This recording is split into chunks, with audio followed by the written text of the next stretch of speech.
गुरुर्ब्रह्मा गुरुर्विष्णू गुरुर्देव महेश्वरा गुरु साक्षात परब्रह्म तस्मै श्री गुरवे नमहा. आज 14 फेब्रुवारी, व्हॅलेंटाईन डे, प्रेमाच्या गावी जाण्याचा दिवस. मग आज थोडी प्रेमाची महती बघूया ध्यानात. मग करूया ध्यान. ताठ बसा, पाठ मान खांदे सैल करा, हाताची ध्यान मुद्रा करा, हात मांडीवर ठेवा, डोळे अलगद मिटा, मन शांत करा. आज आपल्या प्रेमाच्या व्यक्तीची मनात आठवण करा. आज प्रेमाच्या गावी जाण्याचा दिवस. आपल्या सखीला किंवा आपल्या सख्याला आपलं प्रेम जाहीरपणे सांगण्याची संधी देणारा दिवस. व्हॅलेंटाईन डे हा आगळा वेगळा दिवस. काही लोकांसाठी हा दिवस नेहमीसारखाच उजाडतो. काही लोकांना मात्र असं वाटतं आज सूर्यही जरा लाजत लाजत दबकत उगवतोय, उशेचा रक्तिमा अधिक गडद येतोय आणि हवाही पॅरिसच्या हवेसारखी धुंद आणि नशिली बनून गेलीय. त्या दिवशी आपल्याकडे वसंत पंचमी असते, म्हणजे भारतीय कामदेवाचा उत्सव आणि अभारतीय लव डे असं एकत्र आलंय. म्हणतात ना, आधीच हा त्यातून हा प्रेमाचा झरा. कित्येक प्रेमवीर आणि प्रेमवीरांसाठी व्हॅलेंटाईन डेची आदली रात्र म्हणजे तळमळ, अस्वस्थता, काय भेटवस्तू द्यायची, कुठल्या रंगाचा गुलाब द्यायचा, कुठली कार्ड द्यायची, केक कुठला द्यायचा, काय सुंदर कपडे घालायचे याच्या विचारात झोप लागत नाही. आपल्या प्रेमाचा अव्हेज होईल का स्वीकारलं जाईल याची धाकधूक, चिंता, शिवाय तीव्र शारीरिक ओढीसह प्रचंड भावनिक गुंतवणूक असलेलं हे नातं आयुष्यभरासाठी लाभाविण प्रीती ठरेल नाही अशी लॉंग टर्म चिंता पण मनात असते. खरंच काय असतो हा प्रेम नावाचा केमिकल लोचा? त्या क्षणी काळीज धडधडतं, हुरहुर लागते, सगळं जग अर्थशून्य वाटतं. कोण्या जादूचा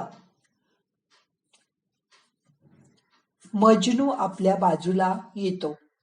आशिक कधी कधी जग उद्ध्वस्त करू पाहतात, तर कधी कधी स्वतःलाच उद्ध्वस्त करून घेतात. पण हे सगळं होतं कसं? इम्युनो न्यूरो एंडोक्रायनिक सिस्टीम अशा भयसूचक नावाची काही कार्यप्रणाली आपल्या सर्वांच्या मध्ये असते. आपली प्रतिकारशक्ती, मेंदू, नसा आणि अंतर्स्रावी ग्रंथी यांचं प्रगाढ नातं असतं. हे नातेसंबंध म्हणजेच ही कार्यप्रणाली आपलं प्रेमपात्र दिसताच बरं वाटणं, इथपासून नकार येताच निराशेने अंथरूण धरणं, हे सगळं या सदरात मोडतं. साऱ्याच्या मर्मस्थानी या गोष्टी असतात हायपोथॅलॅमसच्या हातात. हायपोथॅलॅमस आणि पिट्युटरी ग्रंथी ही मंडळी या साऱ्या अंतरस्रावी म्हणजे एंडोक्रायनिक ग्रंथीचा कारभार सांभाळतात. म्हणजे साऱ्या शरीरसृष्टीचे हेच नियंते आहेत. या नियंत्यांकडे डोपामिन, ऑक्सिटोसिन, टेस्टोस्टेरियोन अशी अनेक अंकुश आणि आयुध असतात.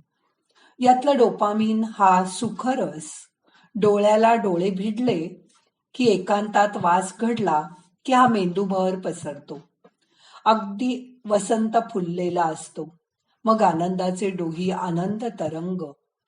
असं प्रेमात पडलेली माणसं सगळं तारतम्य, ताळतंत्र विसरून बसतात. ते या डोपामाइनमुळे.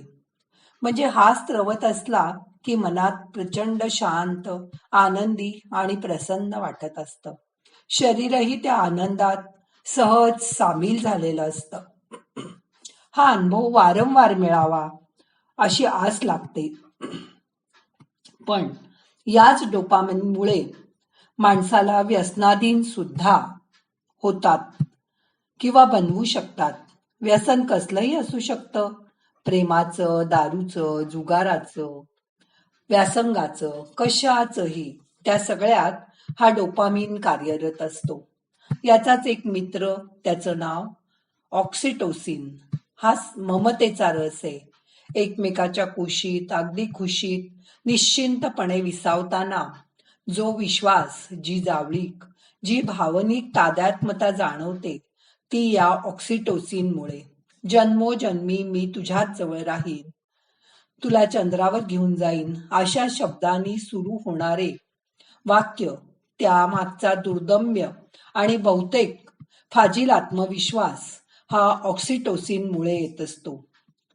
हाती हात धरताना, घट्ट मिठीत जाताना याची मदत होते. सर्व सामाजिक ओळखीपाळखी आणि नाती सांभाळण्यात सुद्धा या ऑक्सिटोसिनचा हात असतो. असाच एक व्हॉसोप्रोसिन नावाचा गडी आहे. हा ही पिट्युटरी ग्रंथीतून झरत असतो. वारंवार ब्रेकअप होणाऱ्या किंवा अनेक हृदयाला धक्के देणाऱ्या प्रेमवीरांना हा व्हॉसोप्रोसिन हा एकगमनी रेणू आहे. त्यात थोडक्यात एकपत्नीव्रती किंवा एकपतिव्रती राहण्यासाठी हा साहाय्यभूत ठरतो. हा जितका अधिक तितकं नातं घट्ट. बाहेर भानगडी करू नयेत, जोडीदार जोडदारिणींनी एकनिष्ठ राहावं म्हणून हा कार्य करत असतो. काही वेळा आपल्या मनात वेगवेगळ्या लाटा येत असतात. हार्मोन्सच्या लाटा येत असतात. काही वेळा हायपोथॅलामस चांगलंच तापलं की डोपामिनचा पूर येतो. माणूस प्रेमात गटांगळ्या खाऊ लागतो. फक्त आणि फक्त त्याचं स्मरण होत राहतं. शरीरात ऑक्सिटोसिन आणि व्हॉसोप्रोसिन पुढच्या तयारीला लागतात. या नाजूक नात्याला काहीतरी संदर्भ द्यावा लागतो. हे नातं रुजत जातं, फुलत जातं. मनं मिसळून जातात, जुळून येतात. मग भारदस्त इम्युनो न्यूरो एंडोक्रायनिक सिस्टीम आपली साथ संगत करत राहते. हार्मोन्सच्या लाटा येतात. त्यातून मनात आस, आसक्ती, सक्ती, मर्यादा, मालकी भावना येत जाते. शरीर सुखाची मागणी करत राहते. टेस्टोस्टेरोनची करामत होते. हा एक नररस, दाढी मिशांशी आणि पूबीजांशी निर्मितीचं नातं असतो. नराला आणि नारीलाही कामेच्छा निर्माण होते. कोणतंही नातं म्हटलं की त्यात ताणतणाव आलेच, ब्रेकअपही आले, पॅचअपही आले, पाण्याविना मासोळीसारखं तळमळणं आलं, स्ट्रेस हार्मोन आले. मग कोर्टिसॉल उसळी मारतो. उपचार लागावेत अशी टोकाची अवस्था अनुभवाला येते. काही वेळा संतुलन साधलं जातं. कोणत्या तरी नव्या बिंदूपाशी हे हार्मोन्स तोलून राहतात. व्हॅलेंटाईन डेला जे घाऊक प्रमाणात ओसंडून वाहतं ते प्रेम आहे की आकर्षण आहे हेच कित्येकांना कळत नाही. ते मात्र तपासून पाहायला हवं. काही वेळा आपण त्याच्या किंवा तिच्या दोषांकडे दुर्लक्ष करतो आणि उदात्तीकरण करून प्रेमविवाह करतो. पण ते प्रेमविवाह पुढे फसतात, कारण ते आकर्षण विवाह असतात. प्रेम अधिक खोल, अधिक गंभीर असतं. परस्परांना समजून घेणं, सहवासातून सहअनुभूती जाणून घेणं आणि मग दीर्घकाळ साथ राहणं ही वचनं असतात. त्यात समाज, संस्कृती अनेक फासे टाकत असतात. स्त्री पुरुषांकडून विशेष अपेक्षा केल्या जातात. त्याचे दबाव निर्माण होतात. त्याला सामोरं जावं लागतं. संवाद कौशल्य, उत्तम भावनिक बुद्ध्यांक, समान ध्येय मूल्य, आवडी असतील तर असल्या दबावातून प्रेमालाही उत्तम अधिष्ठान लाभतं. प्रेम एक सुखद भावना, एक दिव्य अनुभूती आहे. पण ती चक्क इम्युनो न्यूरो एंडोक्रायनिक सिस्टीमच्या भाषेत मांडता येते. पण पचन संस्था, श्वसन संस्था जशी कार्यरत आहे तशीच ही पण प्रणाली आहे. आपल्याला प्रेम हे अस्पर्श, अतीत, परमानवी वाटतं. ये जो प्यार नामक चिड़िया है, हे हार्मोन्स से अलावा कुछ भी नाही, सब ऑर्गॅनिक केमिस्ट्री आहे, असं म्हणणारा आणि पूर्वी झोपाळ्या वाचून झुलायचे असे दिवस येणारा दिवस म्हणजे व्हॅलेंटाईन डे. आज त्याची आठवण करूया, तिची आठवण करूया आणि मन तृप्त करूया.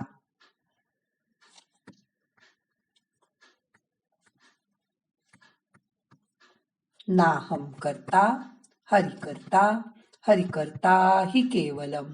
ओम शांती शांती शांती.